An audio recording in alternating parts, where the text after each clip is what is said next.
Hi guys, this is DM&C. Welcome to our channel. Subscribe and don't forget to the bell icon. Brian May shares about the time when Queen were on the brink of financial ruin and breakup if one of their best-known albums had failed. This week's Queen, the greatest mini-documentary, explores a risky moment of make or break for the band. In spite of their growing success in the early 70s, the band was facing financial ruin. They really needed the fourth album to be huge. It all came down to Queen's 1975 record, A Night at the Opera, which at the time was the most expensive album ever made in the UK. In this week's video, Queen drummer Roger Taylor shared just how risky it was for the band.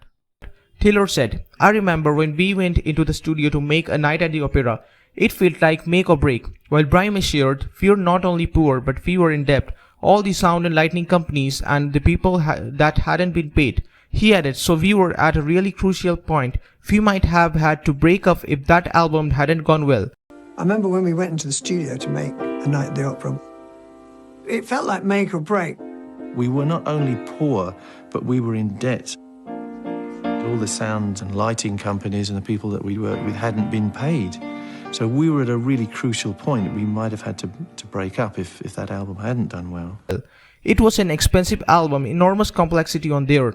Even looking at it now, I wonder how we did some of that stuff. Nevertheless, the risk paid off with A Night at Opera seeing Queen at their absolute finest. Bohemian Rhapsody is now Britain's third best-selling single of all time and the only song to reach UK Christmas #1 twice by the same artist.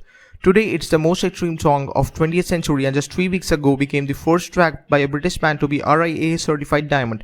Brian said, "This is incredible news. At times like this, I have to pinch myself to be sure it's real. All those wild dreams we had, this is beyond any of them. Huge thanks to all those who believe in us over the years." While Taylor added, "It's a wonderful and gratifying thought to know the song has reached out and connected with so many people. We thank you all."